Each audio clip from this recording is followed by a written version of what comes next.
Սա նոր էջ չէ, սա շարունակությունը մի շատ վտանգավոր և կործանարար գործընթացի, որը կարելի է բնորոշել մեկ բառով՝ պառակտում։ Փաշինյանը տարիներ շարունակ զբաղվում է ցավոք սրտի պառակտմամբ, ոչ թե միավորմամբ ազգի, ինչը հարիր է պետական այրի և ազգի առաջնորդին։ Նա շարունակ բաժանում է, պառակտում է, կիսում է և կրկին խառնում ու իրար դեմ է հանում նախկիններ և ներկաներ, սևեր ու սպիտակներ, նիկոլականներ և գարեգինականներ, արցախահայեր և հայաստանցիներ, սփյուռքահայեր և այլն, և այլն, և այլն։ Եվ երեկ մենք տեսանք, որ ևս մի կարևորագույն ազգային ինստիտուտի կառույցի ներսում սկսվեց ոչ թե նորոգում, ինչպես ասում է Փաշինյանը, որովհետև նորոգումը կամ որևէ բարեփոխումը, ինչը իհարկե անհրաժեշտ է և եկեղեցուն, և մեր երկրին, մեր բոլոր կյանքի ոլորտներին, կառավարության, ազգային ժողովին, և ժամանակ առ ժամանակ դա տեղի է ունենում ընտրությունների միջոցով, ԱԾ-ին և բանակին, կրթությանը և առողջապահությանը, դա մշտական գործընթաց է, դա այնպես չէ, որ մենք ապրում, հետո սկսում ենք նորոգում անել։ Սա սիրո պես մի բան է, որը պետք է ապացուցել ամեն Աստծո օր, այնպես չէ, որ մենք ամուսնացանք և ապրում ենք հիմա ամեն մեկս մեզ համար, ոչ, պետականաշինությունը և այլն, և այլն։ Ես խոսում եմ հիմա ոչ թե քաղաքական վերլուծաբան, այլ քաղաքական գործչի տեսակետից, ինչ օգուտ է այս ամենը բերում մեր պետությանը, և տեսնում եմ հիմնականում պառակտում։ Ես հիմա չեմ ուզում մտնել բարոյախրատական դիսկուրսների մեջ, բայց քանի որ ես վստահ եմ, որ մենք խոսելու ենք այս ամենի մասին, ես հետս բերեցի, գիտեք հայերենում կա մի այդպիսի արտահայտություն, քարերը փեշերից հանենք, ես քար բերեցի հետս, որովհետև այդքան է խոսվում եկեղեցու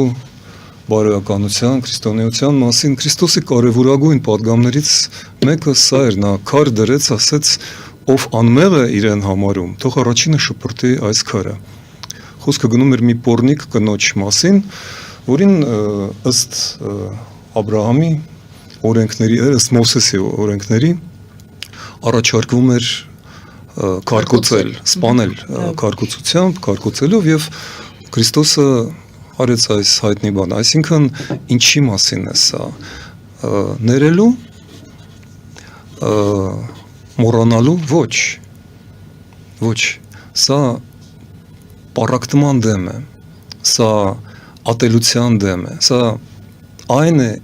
ինչով ոչ թե եկեղեցին, այլ պետությունը պետք է զբաղվի, որովհետև եկեղեցիները շատ են մեր երկրում, պետությունը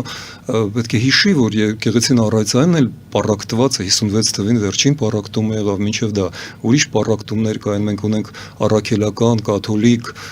բողոքական եկեղեցիներ, կրիշնայիտներ ունենք, իսլամական, դավանանքի հայեր ունենք, բուդդիստներ ունենք և այլն, վերջը հսկայական զանգվածը աթեիստներ են կամ չգիտեմ էլ ինչ, և ինչ մենք ինչով ենք հիմա զբաղվելու, դա պետության գործն է, պետության գործն է մի քիչ ուրիշ բան, չէ, և երբ որ ծանրագույն մեղադրանքներ են հնչում, օրինակ այն ինչի մասին մենք բոլորս գիտենք և վաղուց խոսում ենք, որ ռուսական հատուկ ծառայությունները վերահսկում են հայկական եկեղեցին, այո, դա այդպես է ցավոք սրտի, բայց ցավոք սրտի նույն ռուսական հատուկ ծառայությունները վերահսկում են և ողջ մեր երկիրը, տնտեսությունը, կառավարության մի մասը, ազգային ժողովում երկու կուսակցություն 3-ից, հանքերը, բանկերը, մամուլը, ինչ է արվում այդ ոլորտում, որը ուղիղ վարչապետի կառավարման տակ է, որովհետև ըստ սահմանադրության եկեղեցին 17, 18 և 41-րդ հոդվածներով անջատ է պետությունից, և ես այսօր առավոտյան կարդում եմ, որ ազգային անվտանգության ծառայությունը նոր հավաքագրում է ուրեմն անում, նոր կադրեր է ուղարկում վերապատրաստվելու և սովորելու որտեղ, FSB-ի դպրոց Ռուսաստանում, Այսինքն ոնց նույն կառավարությունը մի կողմից պայքարում է KGB-ի ռուսական KGB-ի գործակալների հետ, մյուս ձեռքով իր ազգային անվտանգության ծառայությունը ուղարկում է նույն KGB-ի դպրոցներ սովորելու, սա մի գլխում ոնց է տեղավորում, սա ինչ հեգնանք է բանականության կամ ընդհանրապես որևէ բանի հանդեպ։ Ես համարում եմ, որ իրականում սա փորձ է սեփական ձվածեղը սարքելու համար այրել ողջ խոհանոցը, ողջ մեր տունը, եւ ես չեմ հավատում, որ սա բերելու է նորոգմանը, մաքրազտմանը, ոչ։ Եկեղեցու փոփոխությունը պետք է գա ներսից, կյանքը ներսից է ծնվում, դրսից կյանքը քանդվում է, ձուն կյանք է տալիս, երբ որ ներսից է ջարդվում, դա կյանքի նշանն է, երբ որ դրսից ես ջարդում, կյանքը ավարտվում է, նույնը եւ եկեղեցուն վերաբերում եւ մեր պետությանը, մենք վտանգավոր շրջանում ենք հիմա, շատ վտանգավոր շրջանում ենք ապրում, եւ քանդել մեր միավորման շատ քիչ մնացած ոլորտներից մեկը դա պարզապես քաղաքական սխալ է, բարոյական առումով պարզապես հանցանք է։ Արդյունքները դրա ինչ կլինեն, հետևանքները ինչպիսին եք տեսնում։ Ինչ կապ ունի այս ամենը մեր սովորական դժվար առանձին լարված կյանքի հետ։ Ինչ հետևանքներ այս արշավը կունենա թոշակառուների, բանվորների, գործազուրկների կյանքի հետ։ Ինչու է Փաշինյանն անում դա։ Ինչու նա չի զբաղվում նրանով, ինչով պետք է զբաղվի կառավարությունը։ Որովհետև Փաշինյանը այսքան տարիների ընթացքում տապալել է սոցիալ-տնտեսական բարեփոխումները, գները աճում են, հարկերը աճում են, հիպոթեկաները անտանելի բարձր են, որևէ լուրջ բարեփոխում չի արձանագրվել ամենակարևոր կյանքի մեր ոլորտում, դատաիրավական, այսինքն արդարադատության ոլորտում, սովորական մարդը, գործարարը, բանվորը, մատուցողը, տաքսու վարորդը